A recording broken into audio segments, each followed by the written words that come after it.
अस्सलाम वालेकुम।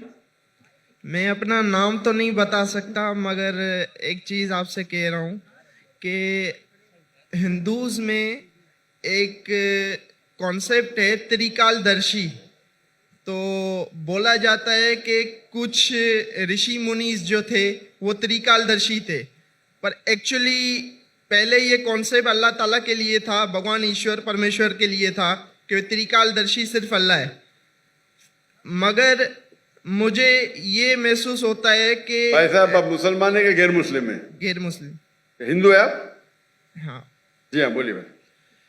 मगर वहाँ पे ये चीज़ हुई कि हिंदुस्तान में जैसे देवबंदी और बरेलवी मसलक भी वहाँ पे रहे, तो क्या ये नहीं है कि त्रिकालदर्शी का कॉन्सेप्ट बरेलवी मसलक जो है वो हुजूर अकरम सल्लल्लाहु अलैहि वसल्लम के लिए भी लेता है, सेम कि वो प्रेजेंट पास्ट फ्यूचर तीनों जानते हैं, जबकि ये कॉन्सेप्ट वही चीज़ है जो मतलब हिंदू सूफियास के लिए कहते थे, और अभी भी मतलब कुछ ऐसे हैं जो हज़रत अली के लिए कहते हैं और कुछ हैं जो मुख्तलिफ सेंस के लिए कहते हैं कि वो त्रिकालदर्शी हैं।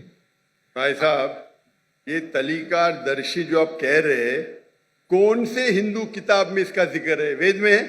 हवाला देंगे आप मुझे जरा? वेद में है क्या, उपनिषद में है क्या, भगवत गीता में है क्या, महाभारत में? ये तरीकादर्शी है किधर? आपको पता है किधर है?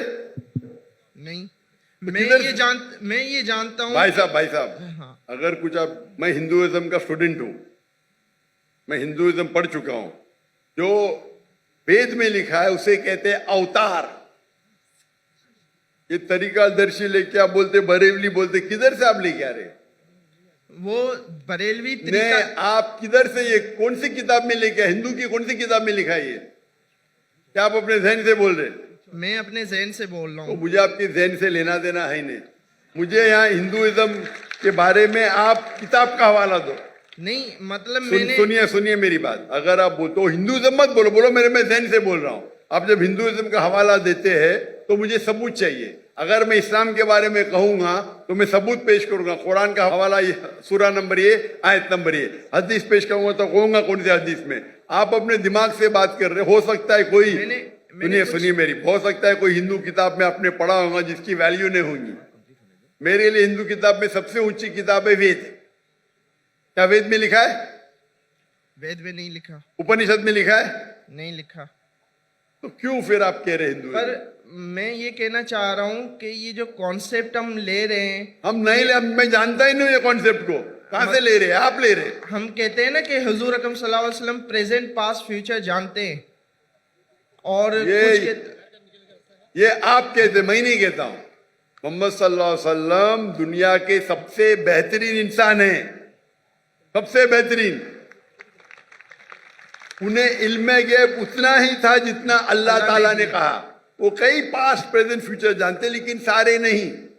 उनके पास इल्म था जितना अल्लाह ताला ने उन्हें कहा, उनके पास उतना ही इल्म गैब था। ये आप तरीकादर्शी कहां से लेके आ रहे? ये मोहम्मद सल्लल्लाहु अलैहि वसल्लम के बारे में कहां से लेके आ रहे? मुझे कोई पता नहीं। आप समझ रहे ना? मैं असल में दोनों को कंपेयर कर रहा था कि आप प्लीज, आप पहला हवाला देंगे फिर कंपेयर कीजिए। आप हवाला नहीं देंगे, ऐसी बात कर रहे, लोग को सिर्फ आप घुमा रहे। आप समझे ना? चेहरे पे कपड़ा बांध लिए, नाम ने बोल रहे नो प्रॉब्लम। इतने हिंदू कला है, इतने सवाल पूछे कल, आप चेहरे पे कपड़ा डाल के लगे। मुझे कुछ शक हो रहा है। आप हवाला दीजिए, मुझे कोई एतराज नहीं तो दूसरा कोई सवाल पूछिए। दूसरा सवाल ये है कि जैसे हम नास्तिक का वर्ड है, अब इस्लाम में काफिर का वर्ड है, तो क्या ये दोनों वर्ड सेम है? भाई साहब ने पूछा कि नास्तिक का मानी और काफिर का मानी सेम है? नहीं, सेम नहीं है। नास्तिक मानी जो खुदा या ईश्वर को नहीं मानता, वो कहता है इसका वजूद ही नहीं है, एथियस्ट। नास्तिक मानी एथियस्ट, मतलब वो कहता है खुदा का वजूद ही नहीं है। काफिर के मानी वो है जो कुफ्र करता है, छुपाता है। काफिर आता है अरबी वर्ड कुफ्र से, मतलब छुपाना। और इस्लामिक टर्मिनोलॉजी में काफिर उसे कहते हैं जो इस्लाम के हक को झुटलाता है।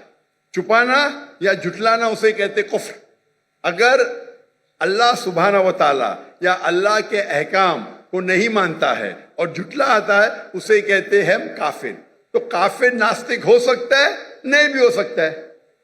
ये दोनों लफ्ज अलग है, लेकिन नास्तिक मानी जो खुदा में नहीं मानता।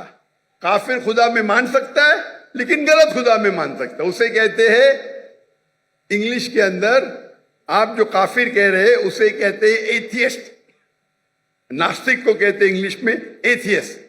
काफिर को कहते हैं वन हु रिजेक्ट्स। दोनों में फर्क है।